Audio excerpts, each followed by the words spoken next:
Hey guys, welcome back. So I've got the body and the hood in primer, and I was able to go ahead and put the hole in the hood. I wasn't thinking about it, but I just placed the chassis in the on the body and stuck the original engine, which is right there, in it, and just eyeballed the center. Yeah. Anyway, hopefully it's the right spot. I made it just a touch bigger than the, I am going to use this thing, I think, than that carburetor scoop deal right there. So that will look real good. But this video is going to be on the paint. The body looks super good after the primer is on it. Slick as a button.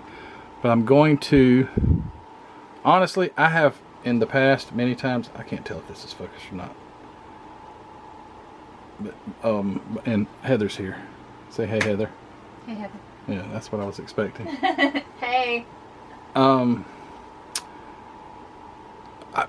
lost my train of thought though, sorry. Many times I have just painted them just like this, like if it looks really good, because that Mr. Hobby surfacer is just wonderful.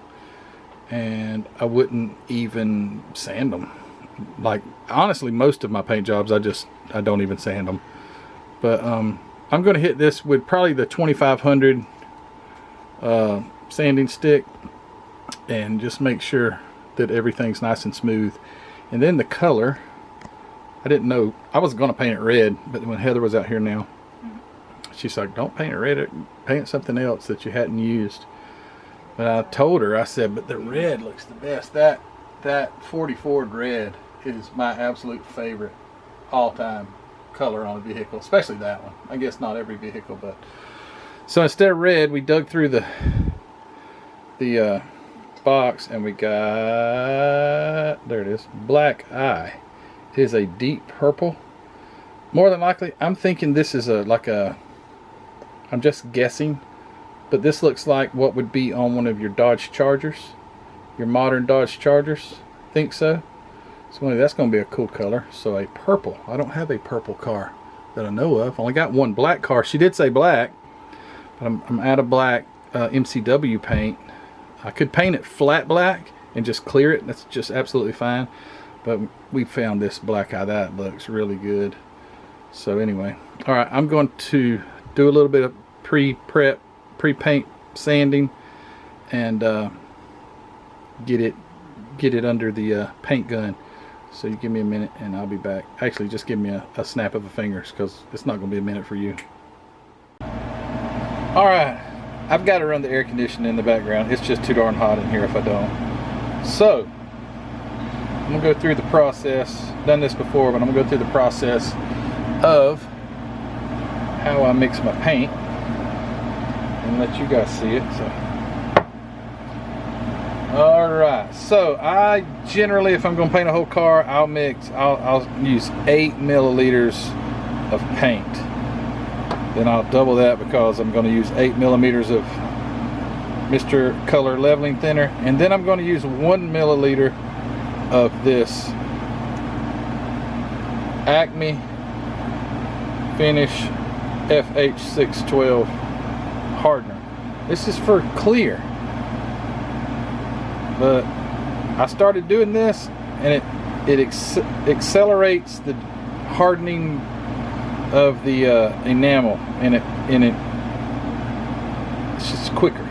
Now MCW sells hardener, and it works great, but I've just found that this works good, and I'm convinced that it helps with my gloss.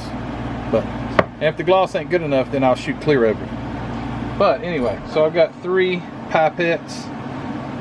So I've already shaken the fire out of this Black Eye. So we'll go ahead and add the Black Eye.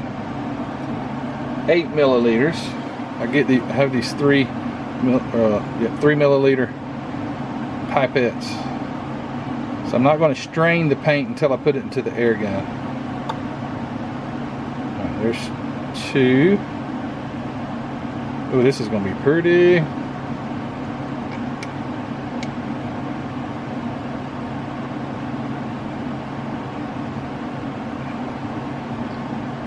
4. I usually have paint left over, but I'd rather have too much than run out before you're done.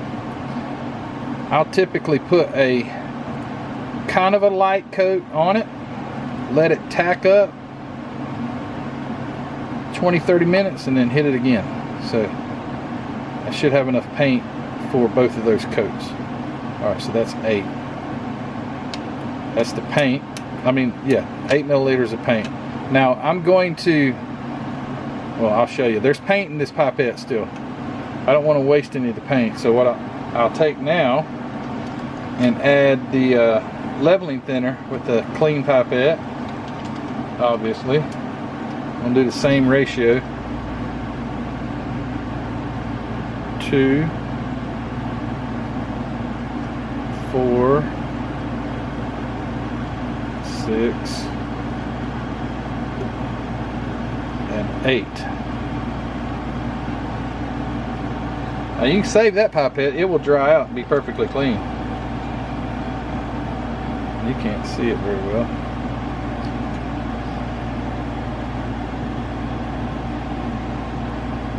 Alright, now I'm going to take 1 milliliter of this clear hardener, or catalyst, or whatever it's called. What is it called? It's called medium. This is a medium hardener. If you get a fast hardener, it's going to cure a lot faster, but I don't know if that would work so well. I'm going to do 1 milliliter. 1 milliliter. It's got bubbles, it's hard to see where it's at.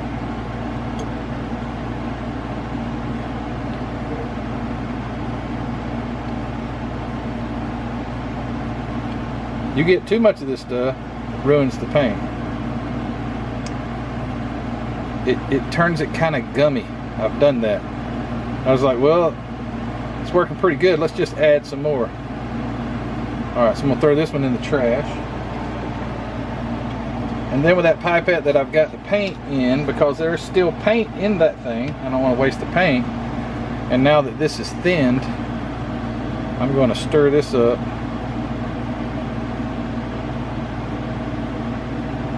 And then I'm going to work it up into the pipette just to kind of wash out, because it's a thinned ratio now, so it should, in theory at least, wash some of that paint out. So man, that color looks awesome. And you can't tell on camera, but holy cow, this is going to look nice. Alright, so got that. Clean that thing out. I'm going to use this one to put it into my gun. Alright, let me raise you back up.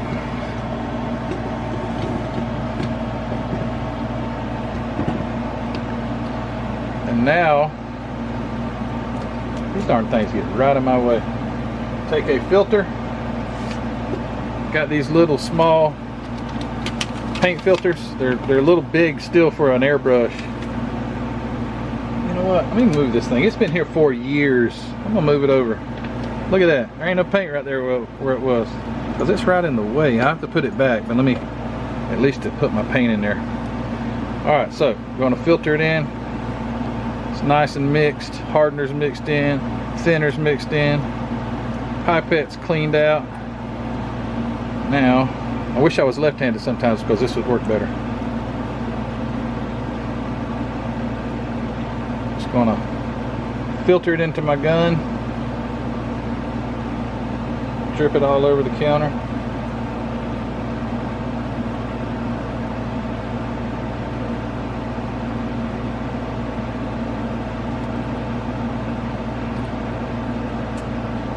Just enough so I can probably spill it. Alright, set the paint off to the side.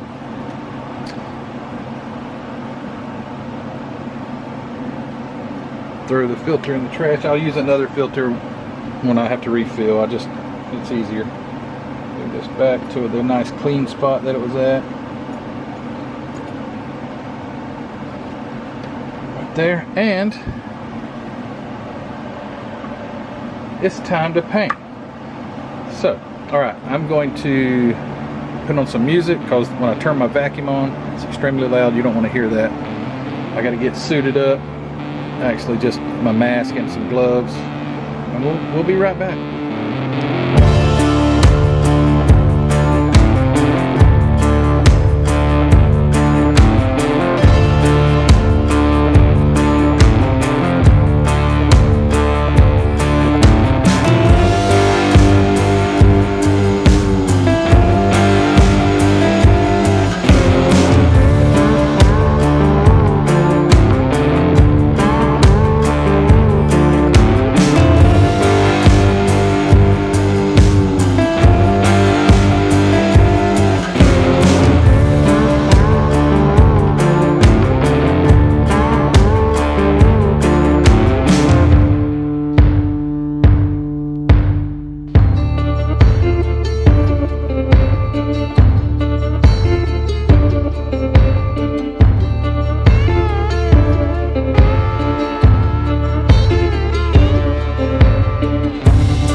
Alright, so got those painted, stuck them in the incubator. Give them a little bit, 15-20 minutes or so, let them tack up. I'll hit them with another coat.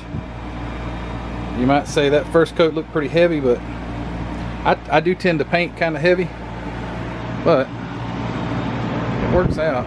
So I went ahead, I ran, this is all I had left in my airbrush. That's all I had left. So I went ahead and mixed up 4 more milliliters.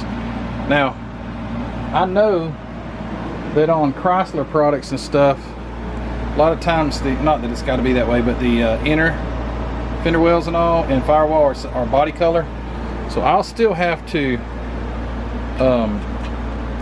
prime the fender wells and the firewall and paint them the same color. I just wanted to go ahead and do this body so you guys could see it how I do it at least. But anyway, yeah, alright, so I'm just waiting around, just twiddling my thumbs. It's been probably about 6 minutes so far. So I'll come back here in a few minutes and we'll shoot another coat of paint.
that's it. They're incubating away in my incubator. Alright, so I had a little bit of paint left over. That paint's not going to be any good. The hardener is going to gel it up, so it's not going to be any good. And unfortunately, I don't have that firewall and the inner fender wells ready. Darn it. I didn't think about that. Honestly, once I started getting this video together, I'm like, oh shoot. But anyway, I wanted to go ahead and do this. So you may ask, how do I clean my airbrush? And people have in the past, and there's been comments and stuff on how I do it. I go first, I use carburetor cleaner, carb choke cleaner. I usually use the I got that at Ollie's. That's, get this cheaper. Usually I use the gum out carbon choke, but I was at Ollie's recently and I got 6 cans of this for like $2.99 a can or something like that. So my first thing is I spray it out with the carb cleaner. I don't use acrylic or water-based paint, so everything's an oil base. So I'll spray it out with that. That breaks everything down really good. Jam the tube down in there and just hose it out. And then I've had people say that's super dangerous what you're doing. I can understand your concerns because I'm sucking very flammable substance down the hose of that vacuum cleaner, and I was told that that could explode because it's, you know, because of that motor. Wet dry vacs don't have the motor exposed to the contents. I'm no expert on wet dry vacs, but they don't have the motor, it's not exposed. I mean, it's super dangerous if you're sucking out something full of water and you got an electric motor that could make contact with that water. You could be electrocuted. So it sucks it in here. It goes through the hose into, it goes through, passes through that. I have a paper filter, the inner liner type of filter, and then I'll show you. Then the exit. This is real high tech here. The exit is here. I'm sorry, that's the that's where it goes in. It comes down, goes around, comes in, and then it goes, has the exit for the air, right? So all of those fumes exit on the other side of my container. By the way, there's my little fuel regulator right there. My big air compressor is on the outside of an 80-gallon air compressor, so I just piped it in here, got my nifty little pressure regulator and a water filter. Works great. But anyway, that flammable carburetor cleaner's not getting contact with that motor. The fumes literally, now Heather, when she walks in here, she's got a very sensitive nose. She's like, "Whoa, it stinks." But the fumes all escape. They go right through there, down there, circle around. Any particles get caught in the filter, the rest blows out and destroys the ozone layer. But the second step, if you saw this is just lacquer thinner. This is just the gallon can that you can buy at the hardware store, lacquer thinner. I'll run that through afterwards. I don't know, it hasn't so far, and I've done this for years now. I'm afraid that if I just left the carburetor cleaner in there, it may leave some residue or something once it evaporates and dries. So I'll run a cup full of lacquer thinner through it, and once that's done, that's some good English. Once that's done, it's done. I'll put it here, put my little cap on it so dust won't get in it, and it's done. And I literally hardly ever clean my airbrush. I did just before this paint job. I just pulled the needle out and cleaned it. But doing that method, that thing stays nice and clean for paint job after paint job after paint job. So I'm not recommending that you don't clean your airbrush. I'm just saying it's probably I think it's a pretty good cleaning method. So all right, where are we at then? They're in here, they're incubating, and don't bother the babies. There they are. So I'll let them sit there overnight. Tomorrow, I may, if I see any roughness or anything like that, if the paint didn't lay down completely smooth, but it looks like it did, it looks really good, could take and wet sand it and shoot another light coat over it to get that get that smoother. Let me turn the camera around so you can see my glasses. Heather's going to say, Matthew, why did you wear those glasses? Because I can't see. I do have, if you saw my most recent show video, it's not going to focus on my face. That's so aggravating. I have new Oakley glasses, but I don't know. When I'm at the house, I just wear these clickers. So anyway, guys, thanks for watching. I appreciate it. If you have any questions about anything else with the painting, how I do it at least, and I am by no means any type of expert, because heck, I just started this 2020, and so I mean I'm learning I'm still learning and you know, trying new things, so it's working out.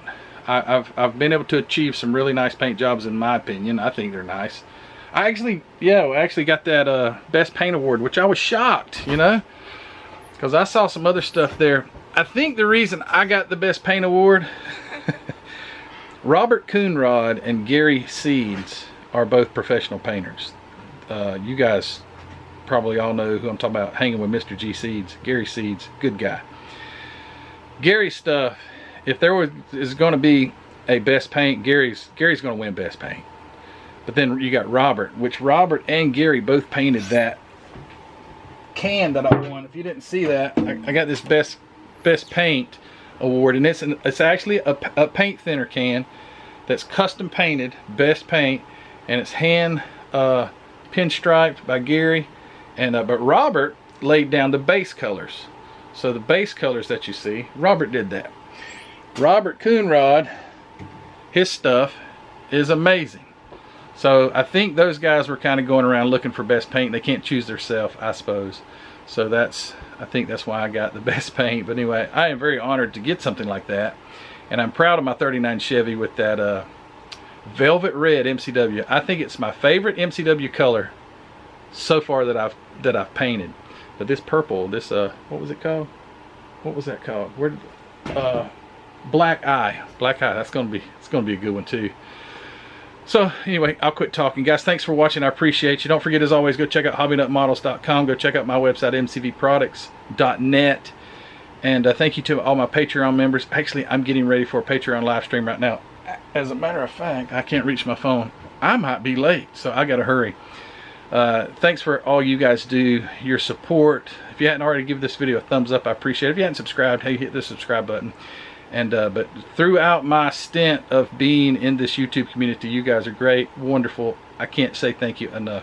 But anyway, guys, next step, I gotta get the engine together, do some chassis modifications. This thing's gonna be awesome. And anyway, thanks, guys. Take care. See ya. Bye.